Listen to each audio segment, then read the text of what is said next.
মার্চের মাঝামাঝি থেকে গাজায় অনবরত হত্যাযজ্ঞ চালিয়ে যাচ্ছে ইসরায়েল। নারী, শিশু কেউ রক্ষা পাচ্ছে না ইসরায়েলি সেনাদের হাত থেকে। গেল ৭ অক্টোবর হামাসের হামলায় প্রায় ১২০০ ইসরায়েলির প্রাণের বিনিময়ে ফিলিস্তিনের ৫২,০০০ মানুষকে হত্যা করেছে আইডিএফ। মাটির সঙ্গে মিশিয়ে দিয়েছে পুরো গাজা উপত্যকা। ফিলিস্তিনি জাতিকে নির্মূল করতেই মূলত ইসরায়েলের এই অভিযান। আর সেই লক্ষ্যে তাদের আগ্রাসনের মাত্রা আরও কয়েক গুণ বাড়ানোর হুঁশিয়ারি দিয়েছেন ইসরায়েলি প্রধানমন্ত্রী বেনিয়ামিন নেতানিয়াহু। বান্ডেল থাকলে প্রতি সেনমানিতে টাকা বাঁচবে।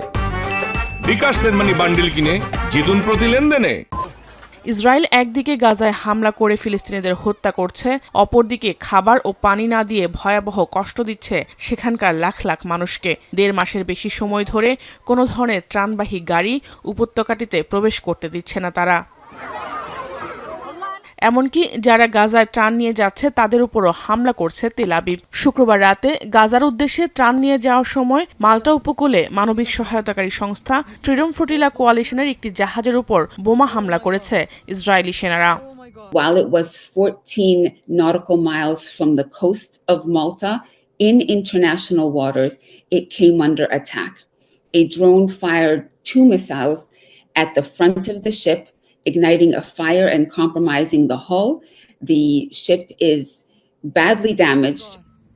ইসরায়েলের দাবি, ফ্রিডম ফ্লোটিলার ওই জাহাজটিতে হামাস সদস্যরা ছিল, তাই তাদের লক্ষ্য করে অভিযান চালিয়েছে ইসরায়েল। এছাড়া ফ্রিডম ফ্লোটিলাকেও ফিলিস্তিনপন্থী সংগঠন বলে দাবি করেছে তেল আবিব। এদিকে গাজা ইসরায়েলি আগ্রাসন ও ইয়েমেনে মার্কিন হামলার প্রতিবাদে ইসরায়েলের একটি বিমান ঘাঁটিতে পরপর 2টি হাইপারসোনিক ক্ষেপণাস্ত্র হামলার দাবি করেছে হুতি বিদ্রোহীরা। তাদের ছোড়া ক্ষেপণাস্ত্র সফলভাবে লক্ষ্যবস্তুতে আঘাত করেছে বলে দাবি হুতি মুখপাত্র ব্রিগেডিয়ার জেনারেল ইয়াহিয়া সারির। ফিল কুওয়াতিল মুসাল্লাহাত ইয়ামানিয়া আমালিয়াতান আসকারিয়াতান নওয়িয়া استهدفت هدفا حيويا للعدو الإسرائيلي في منطقة حيفا المحتلة.